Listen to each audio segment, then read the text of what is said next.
بسم اللہ الرحمن الرحیم۔ السلام علیکم ناظرین، میں ہوں صداقت حسین اور آپ دیکھ رہے ہیں ہسٹری ایکسپوزڈ۔ ناظرین، آج کا واقعہ، آج کی کہانی بہت ہی خاص ہے اور یقیناً سبق آموز ہے۔ ہم آپ کو یہ کہانی بتاتے ہیں، یہ قصہ، یہ واقعہ سناتے ہیں۔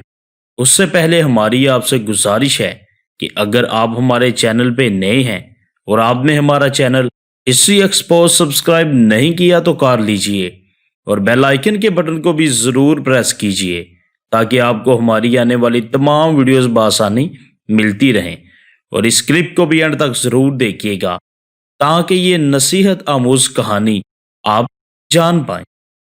معزز ناظرین، کتاب عجائب القرآن میں یہ نصیحت آموز کہانی منقول ہے کہ بنو امیہ کا بادشاہ عبد الملک بن مروان جب ملک شام میں طاعون کی وبا پھیلی تو موت کے ڈر سے گھوڑے پر سوار ہو کر اپنے شہر سے بھاگ نکلا اور ساتھ میں اپنے خاص غلام اور کچھ فوج کو بھی لے لیا، اور وہ طاعون کے ڈر سے اس قدر خوف زدہ تھا اور ہراساں تھا کہ زمین پر پاؤں تک نہیں رکھتا تھا بلکہ گھوڑے کی پشت پر ہی سوتا تھا۔ دوران سفر ایک رات اس کو نیند نہیں آئی تو اس نے اپنے غلام سے کہا کہ تم مجھے کوئی قصہ سناؤ، کوئی واقعہ سناؤ۔ تو ہوشیار غلام نے بادشاہ کو نصیحت کرنے کا موقع پا کر یہ قصہ سنایا۔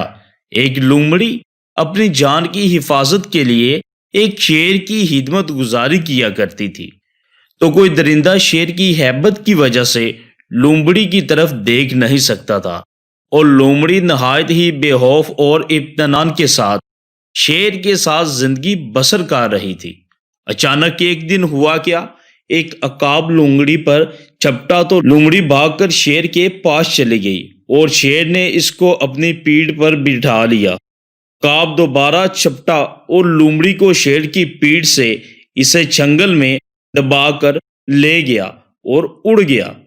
لومڑی چلا چلا کر شیر سے فریاد کرنے لگی تو شیر نے کہا کہ اے لومڑی، میں زمین پر رہنے والے درندوں سے تیری حفاظت کر سکتا ہوں، لیکن آسمان کی طرف سے حملہ کرنے والوں سے میں تجھے نہیں بچا سکتا۔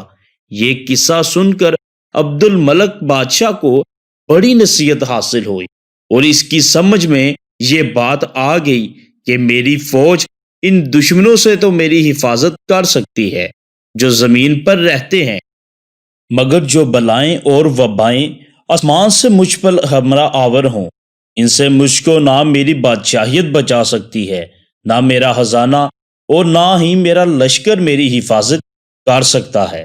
آسمانی بلاؤں سے بچانے والا تو بحر خدا کے اور کوئی نہیں ہو سکتا۔